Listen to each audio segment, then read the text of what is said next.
나는 감사하는 목소리로 주께 제사를 드리며 나의 소원을 주께 갚겠나이다. 구원은 여호와께 속하였나이다 하니라. 여호와께서 그 물고기에게 말씀하시매 요나를 육지에 토하니라. 아멘. 이 시간에는 우리 귀한 찬양으로 함께 해주신 우리 안희성 지사님께 감사드립니다. 우리 이창원 장로님과 우리 안희성 지사님께서 이렇게 특별 찬양으로 섬겨주셔서 너무 감사하고요. 찬양 잘하시는 분 말고 못하시는 분도 못하셔도 은혜가 되니까 신청하셔서 함께 참여해 주시면 더욱 감사하겠습니다.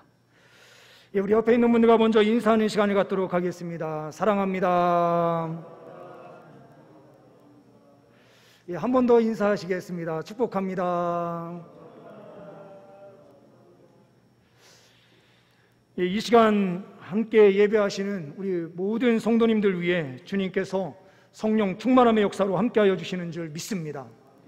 특별히 감사함으로 나아갈 때 하나님께서 만나주시는 은혜로 우리와 함께하여 주시는 줄 믿습니다. 오늘은 제가 주보에 실수가 좀 많이 있는 것 같은데요. 오늘 축도는 우리 원로 목사님께 제가 부탁을 드려놨었는데 깜빡하고 그냥 나갔습니다. 우리 오늘 축도는 우리 원로 목사님께서 해주시겠습니다. 준비된 PPT를 보시면서 또 함께 말씀을 나누려고 합니다.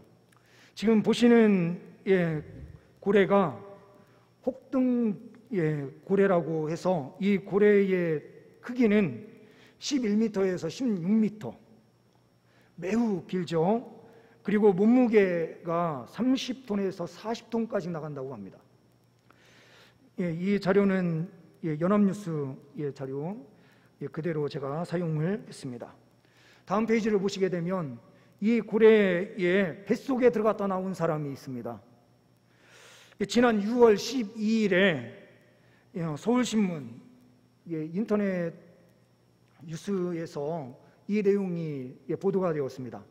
바닷가재를 잡으려고 나아간 어부였는데 이 사람이 혹등고래 뱃속에 들어가서 30초에서 40초 정도 머물다가 뱉어져서 바깥에 나왔다라고 말을 합니다. 이것이 이슈화돼서 내용이 나왔는데요.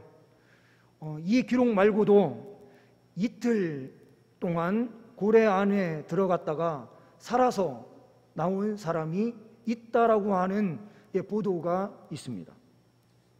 내려주셔도 좋습니다. 우리는 이 요나서를 읽으면서 많은 생각을 하게 되는 것 같습니다. 고래에 들어가서 살 수가 있을까? 그곳에 공기도 없을 텐데 라고 말하시는 분들이 계신데, 사람이 삼켜지게 되면 그때 같이 공기가 유입될 때가 많이 있다고 합니다. 그래서 그 공기로 2, 3일 정도 충분히 살 수도 있다라고 말을 하고요. 그리고 소화액이 나온다고 하더라도 살아있는 생물이 들어갈 때, 특히 인간의 몸이 들어갔을 때는 그 몸이 상하거나 그렇게 되는 일이 없다고 말을 합니다. 한참 오랜 기간 그 안에 있으면 당연히 몸이 죽은 이후에는 부패가 되고 다 해서 소화가 다 되겠지만, 살아있는 사람이 들어갔을 경우에는 3일 정도는 살 수 있다라고 말을 합니다. 고래 속에 들어갔던, 고래인지는 모르지만 큰 물고기라고 되어 있고, 오늘 말씀에는 물고기라고 하는 표현이 나오는 것을 보게 됩니다. 1장 마지막 절에 하나님께서 그 고래를 준비하셨다가 사람을 삼키게 하고, 요나는 그 뱃속에 들어가서 오늘 말씀이 나타나는 2장의 기도를 하게 됩니다. 이 2장의 내용은 어디에서 하는 기도입니까? 1절과 2절 말씀을 보게 되면 요나가 물고기 뱃속에서 그의 하나님 여호와께 기도하여 이르되 내가 받는 고난으로 말미암아 여호와께 불러 아뢰었더니 주께서 내게 대답하셨고, 내가 스올의 뱃속에서 부르짖었더니 주께서 내 음성을 들으셨나이다. 스월의 뱃속, 이 스월이라고 하는 단어는 히브리어 단어 그대로 차용을 해서 쓴 것입니다. 이 스월은 히브리 사람들이 생각할 때에 죽은 사람들이 머무는 장소, 그리고 때로는 무덤을 이야기하기도 하고 음부를 말하기도 합니다. 죽은 사람들이 머무는 그 장소로 어두침침한 곳을 이야기하는데, 때로는 이것이 지옥으로도 번역될 때가 있습니다. 요나는 지금 현재 가장 음침하고 살 수 없는 환경, 특별히 고래의 뱃속에서 하나님 앞에 기도하며 나아가고 있습니다. 고난 중에 기도할 때에 우리는 승리할 수 있게 되는 줄 믿습니다. 요나는 하나님을 피하여 하나님께서 가라고 명령하신 니느웨로 가지 아니하고 정반대길인 다시스로 향하여 가고 있습니다. 하나님의 뜻을 어기고 그냥 그 자리에만 있어도 충분히 하나님의 말씀을 거역하는 것일 텐데, 그 자리에 머무는 정도가 아니라 하나님이 계신 그 땅을 완전히 떠나야 되겠다라고 하는 생각을 가지고 하나님을 완전히 떠나고 있는 요나의 모습.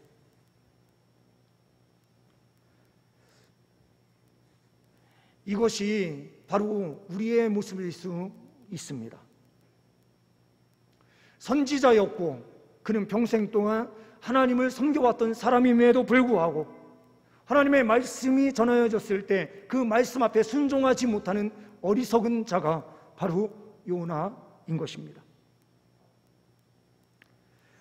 6.25 직후에 한 연세 많으신 할머니 권사님께서 시골에 터를 잡고 아이들을 잘 양육한 다음에 아들을 전부 다 이 자녀들을 서울로 다 보내고 혼자 시골에서 생활하시는 할머니 권사님이 계셨습니다.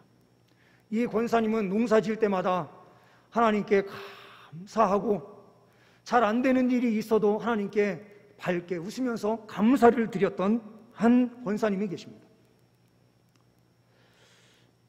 그런데 옆집에 사는 한 할아버지가 계신데, 이 할아버지는 무신론자를 자청하는 사람이었습니다. 하나님은 없다. 그래서 이분의 유일한 낙은 뭐냐? 옆에 있는 이 할머니를 괴롭히는 것이 가장 큰 낙이었습니다. 그래서 옆집에 배추를 심었는데 배추가 잘 자라지 않을 때에는 옆에 와서 일하고 있는 권사님에게 이렇게 이야기를 하는 거죠. 하나님을 믿는 그 사람이 하는 모든 일이 잘 돼야 되는데 왜 배추가 이렇게 잘 안 자라? 그리고 좀 아파서 기침이라도 하고 하면, 아니 하나님을 믿는 사람이 왜 아픈 거야? 어느 날 이 할아버지가 권사님 그 집 옆을 지나가는데 권사님이 말 위에 엎드려서 하나님 앞에 이렇게 기도를 하시는 거예요. 그 기도 소리가 옆에 다 들려오는 겁니다. 하나님, 자식들에게 연락이 없은 지 벌써 한 달이 넘어갑니다. 그런데 오늘 쌀이 떨어졌습니다. 시골에서도 쌀이 떨어지는 일들이 간혹 있었죠. 양식을 구걸하지 않도록 오늘 저녁 해지기 전에 하나님 응답해 주세요 라고 기도를 하는 것이었습니다. 이 소리를 듣고 이 할아버지는 즉시로 읍내 시장으로 달려갑니다. 그리고 쌀을 사고 반찬거리를 사서 보자기에 딱 싸가지고 딱 돌아와서 그 권사님 댁에 딱 보니 마침 딱 안 계신 거예요. 이 보자기를 마을 위에 딱 갖다 올려놓은 겁니다. 잠시 후에 이 권사님이 딱 들어와서 마루를 보니 보자기가 있는 거예요. 보자기를 딱 열어보니 그 안에 쌀과 반찬거리들이 다 있는 거예요. 그래서 이 권사님이 다시 무릎을 꿇고 하나님께 기도합니다. 하나님, 이렇게 빠르게 응답해 주셔서 감사합니다 하고 있는데 숨어있던 이 할아버지가 딱 나타나서 이렇게 이야기합니다. 할망구, 그거는 하나님이 주신 게 아니라 내가 갖다 놓은 거야. 내가 갖다 놓은 곳에 하나님은 살아계시지 않아. 그러니 이 권사님께서 웃으시면서 이렇게 대답합니다. 하나님은 때때로 마귀를 사용하셔서 하나님의 필요를 채워주실 수 있는 분이십니다. 악한 마음으로 하나님이 없는 것을 증명하고 싶어서 자기는 나아가서 그렇게 맛있는 먹을거리를 다 사서 가지고 왔지만 하나님의 방식은 그 방식을 통해서도 응답하시는 분이 우리가 믿는 하나님이십니다. 요나는 하나님을 피하여 멀리 떠났고 하나님을 떠나면 모든 것이 다 될 것으로 생각했는데 하나님께서는 그 떠나는 모든 과정을 통해서 하나님의 섭리와 하나님의 방법을, 하나님의 응답의 방법을 그에게 온전히 체험케 해주시고 계십니다. 악한 일을 하나님께서는 바꾸셔서 하나님의 응답의 방법으로 만드실 수 있는 분이 우리가 믿는 하나님이십니다. 요나는 악한 마음으로 하나님을 떠났습니다. 그런데 이 고난 중에 요나는 하나님을 진실로 만나게 됩니다. 고래의 뱃속에 들어가는 순간 이 일이 왜 발생했는지를 자기 자신은 누구보다도 잘 알게 되는 거예요. 그래서 그 뱃속에서 움직일 수 없는 고래의 창자 속에서 그는 하나님 앞에 기도하고 있습니다. 2절 말씀대로 고난 가운데서 어떻게 기도합니까? 여호와께 불러 아뢰었더니 수월의 뱃속에서 부르짖었더니. 우리가 부르짖는 기도가 어떠한 것이 부르짖는 기도입니까? 우리가 금요 기도회를 진행할 때에 주여 하고 크게 부르짖는 것이 부르짖음입니까? 그것보다 더 중요한 부르짖음이 있습니다. 마음의 절박함을 가지고 하나님 앞에 간절한 마음으로 부르짖는 그 기도, 음성이 바깥으로 나오지 않는다 하더라도 마음속에 깊은 곳에서 간절히 부르짖는 그 부르짖음을 하나님께서는 들으시는 거예요. 우리는 이 핵심을 빼놓고 하나님 앞에 기도할 때가 있습니다. 마음은 없이 부르짖음만 부르짖으면 하나님께서 응답하시겠지라고 하는 착각. 그러나 마음은 요나와 같이 하나님을 멀리 떠나서 다시스로 향하고 있는 우리의 모습. 하나님 앞에 부르짖으면 하나님께서는 수월의 뱃속에서도 고래의 뱃속에 있는 그에게도 응답하실 수 있는 하나님이심에도 불구하고 우리는 하나님을 전적으로 신뢰하지 못할 때가 너무나 많습니다.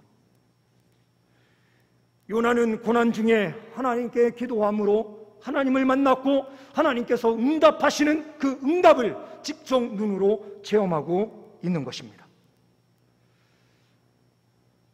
또한 고난의 현장이 우리를 죽이려고 하는 하나님의 섭리가 아닌 그 고난의 현장을 성전으로 변화시키려고 하시는 하나님의 뜻이 있음을 우리는 보게 됩니다. 4절 말씀을 보시게 되면 내가 말하기를 내가 주의 목전에서 쫓겨났을지라도 다시 주의 성전을 바라보겠다 하였나이다. 다시 주의 성전을 보겠다. 이 다시가 너무나 중요한 표현입니다. 고래의 뱃속에 들어간 요나가 다시 성전을 향하여 그의 눈을 들고 있습니다. 뱃속의 한가운데에서 침침한 그 뱃속에서 고개를 들어서 하나님의 성전을 봅니다.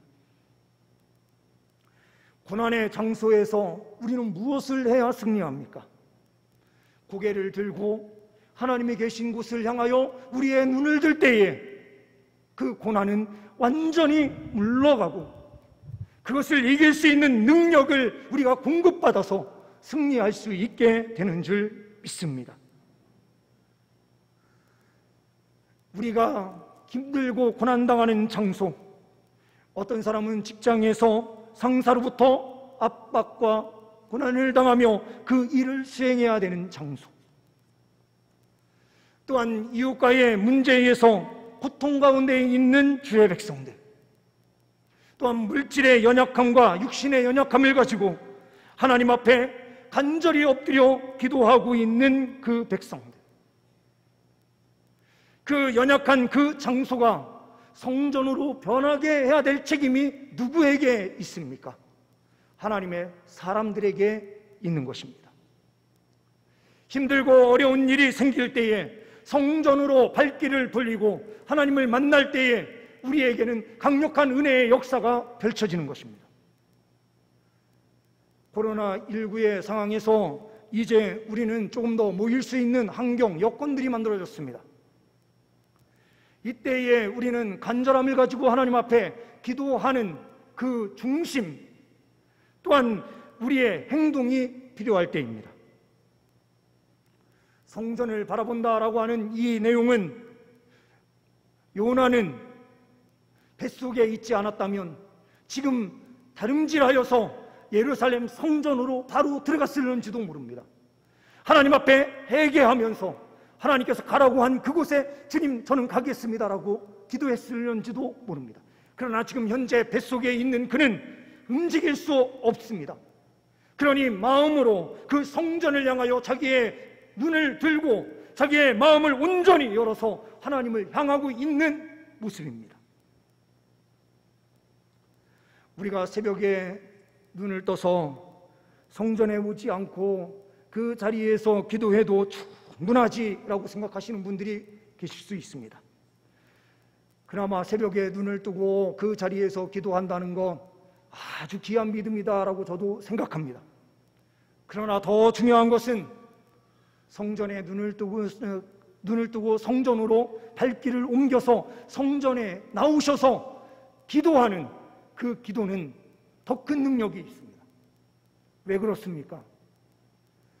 그 자리에서 일어나서 그냥 아무것도 안 하고 엎드려 기도해도 충분하지라고 생각하지만 그 자리에서 엎드려서 기도하다 보면 나도 모르는 사이에 눈이 감기고 기도에 집중도 되지 않는 일들이 얼마나 많은지 모릅니다. 조금만 몸이 피곤해도 그냥 금방 쓰러져지는 것이 우리의 육신입니다.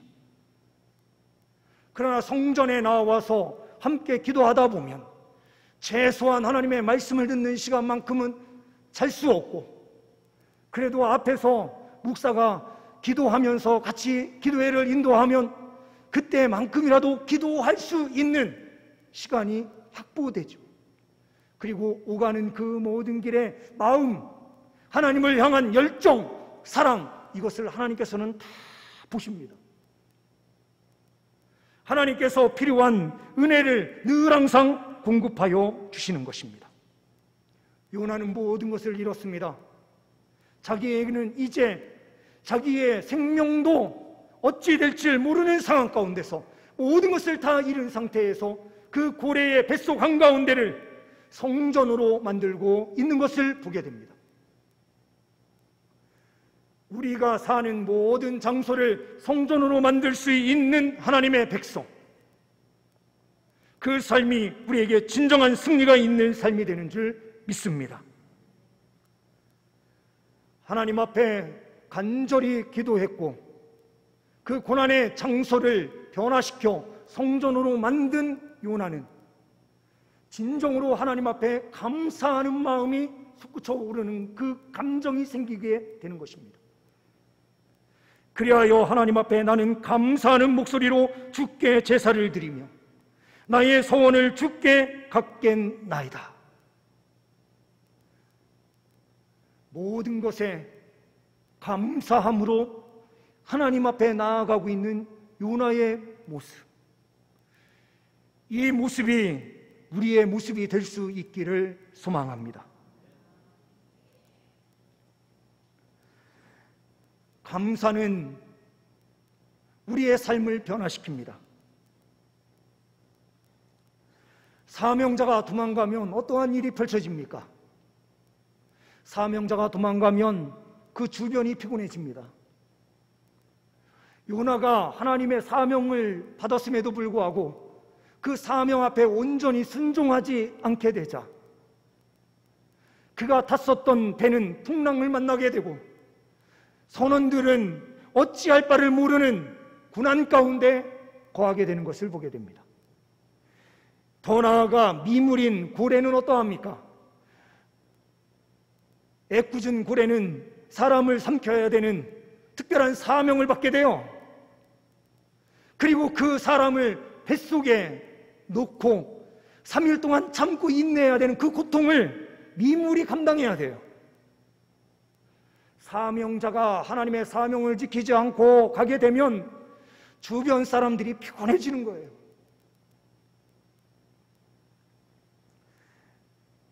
하나님의 은혜를 체험하고 변화된 사람은 어떠한 모습이 되어야 합니까?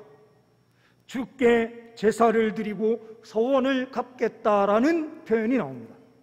제사도 제사를 드리기 위해서는 한 동물을 희생해야 되고, 서원이라고 하는 것 또한 자기가 그 서원의 날 동안에는 절제와 헌신의 삶이 그 안에 있어야 되는 것입니다.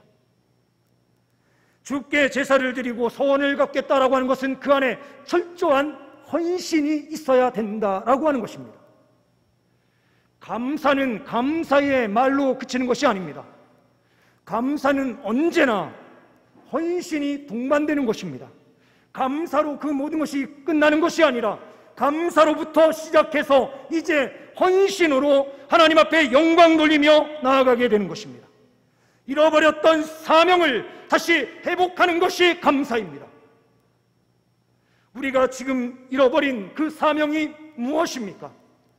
하나님께서 우리를 구원하여 주셨고 요나의 뱃속에 들어가 있었던 것과 같은 죽었던 상태의 우리를 예수 그리스도의 보혈로 온전히 살려주시고 하나님 백성 삼아주셔서 이 땅 가운데 우리를 세워주셨다면 그 이유와 목적이 도대체 무엇입니까?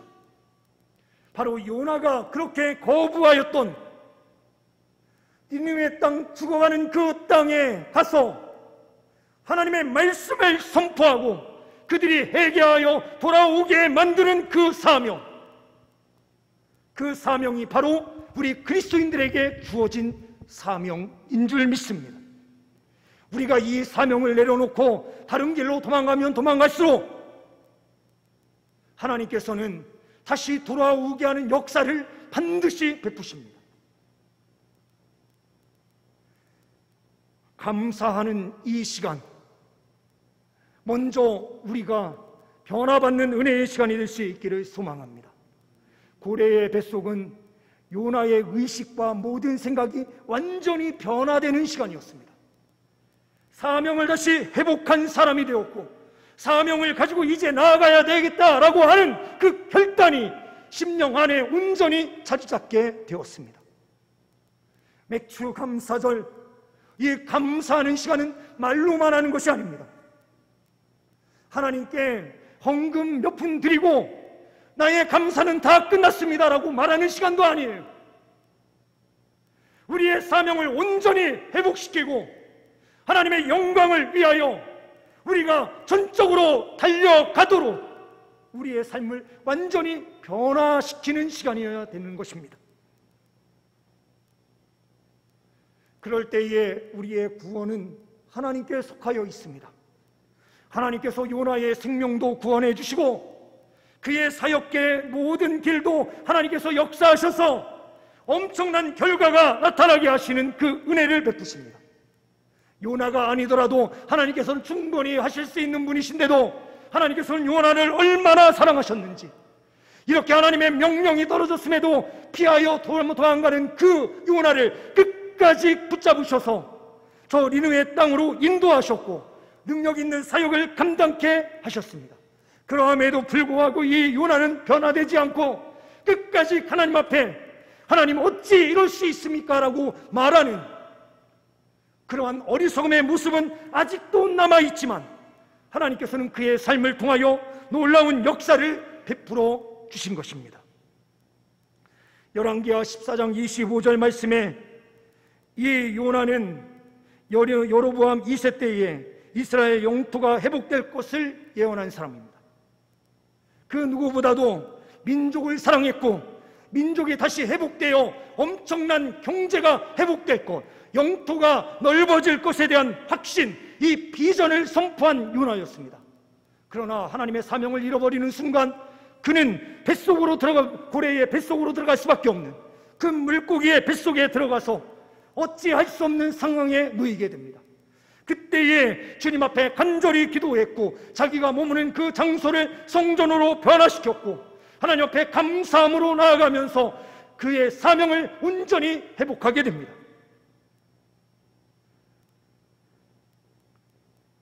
옛날에 했었던 우리의 전도, 우리의 헌신, 이것으로 모든 것이 끝난 것이 아닙니다.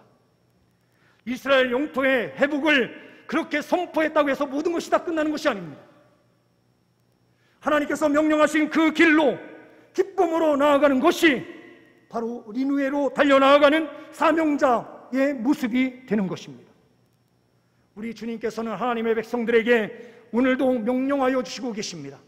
너희가 그리스도인이 되었다면 주님의 말씀을 들고 세상으로 나아가서 세상을 살려내라.